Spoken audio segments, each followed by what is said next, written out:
नाशिक जिल्ह्यातील सिन्नर तालुक्यातील एका प्रवचनात प्रेषित मुहम्मद पैगंबराविषयी वादग्रस्त वक्तव्य केल्यानंतर रामगिरी महाराज प्रकाश झोतात आले। हे प्रवचन 16 ऑगस्टला असल्याचं सांगितलं जातं। त्याच दिवशी संभाजीनगरच्या वैजापूर तालुक्यात तणाव निर्माण झाला। त्यानंतर नाशिकमधील येवला, अहमदनगरमधील तोफखाना, संगमनेर आणि आता नालासोपारा पोलीस ठाण्यात महाराजांविरोधात गुन्हे दाखल करण्यात आले आहे।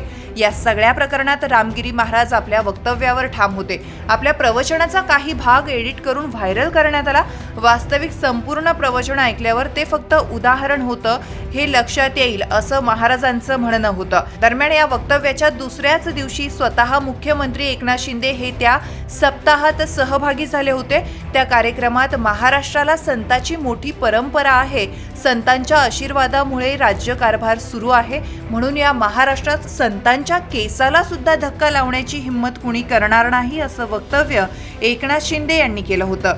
रामगिरी महाराजांच्या नाशिक जिल्ह्यातील मौजे पानसाळे या ठिकाणी प्रवचन होतं। प्रेषित मोहम्मद यांनी 51व्या वर्षी 6 वर्षाच्या मुलीसोबत विवाह केल्याचं त्यांनी सांगितलं। या प्रवचनात बेताल वक्तव्य करत धार्मिक भावना दुखावल्याचा आरोप त्यांच्यावर करण्यात आला।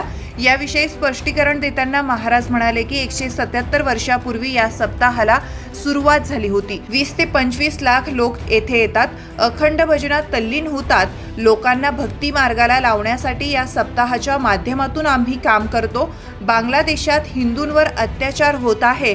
1 ते 1.5 कोटी लोक बॉर्डरवर उभे आहेत, भारतामध्ये प्रवेश मागत आहे। त्यावर प्रतिक्रिया देताना आम्ही सांगितलं, हिंदूंनी मजबूत राहिलं पाहिजे, अन्यायाला प्रतिकार केला पाहिजे।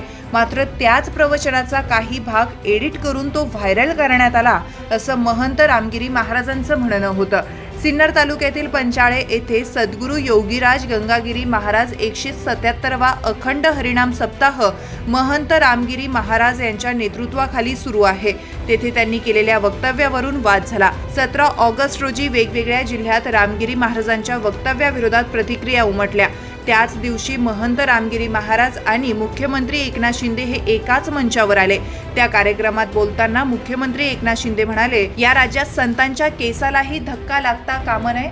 महाराष्ट्राला संतांची मोठी परंपरा आहे, संतांच्या आशीर्वादामुळे राज्यकारभार सुरू आहे, म्हणून या महाराष्ट्रात संतांच्या केसाला सुद्धा धक्का लावण्याची हिंमत कुणी करणार नाही असं वक्तव्य एकनाथ शिंदे यांनी केलं।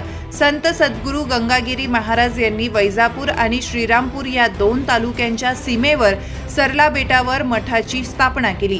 वारकरी संप्रदायांच्या समर्पक विचारधारेतून त्यांनी तत्कालीन निजामशाहीच्या जुलमी राजवटीत पिचलेल्यांना एकत्र केलं। शिर्डीचे साईबाबा सद्गुरू गंगागिरी महाराजांना गुरुस्थानी मानित असत। लोकांना संघटित करण्यासाठी त्यांनी लोकसहभागातून सुमारे 250 वर्षापूर्वी देवळा रावळातून अखंड हरिनाम सप्ताहाची परंपरा रुजवली। सन 1902 साली त्यांचे देहावसन झाल्यानंतर त्यांची परंपरा पुढे त्यांचे शिष्य दत्तगिरी महाराज यांनी सुरू ठेवली। तीच परंपरा त्यांच्यानंतर श्रीनाथगिरी महाराज, सोमेश्वरगिरी महाराज, श्री नारायणगिरी महाराज यांनी कायम ठेवली। 2009 पासून रामगिरी महाराज या संस्थांचे प्रमुख आहेत।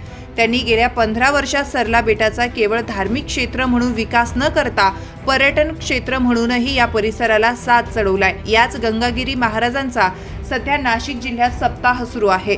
या सप्ताहाला दरवर्षी सुमारे 20 ते 25 लाख भाविक येतात असा इतिहास आहे। रामगिरी महाराजांचे लाखो भाविक अनुयायी आहेत।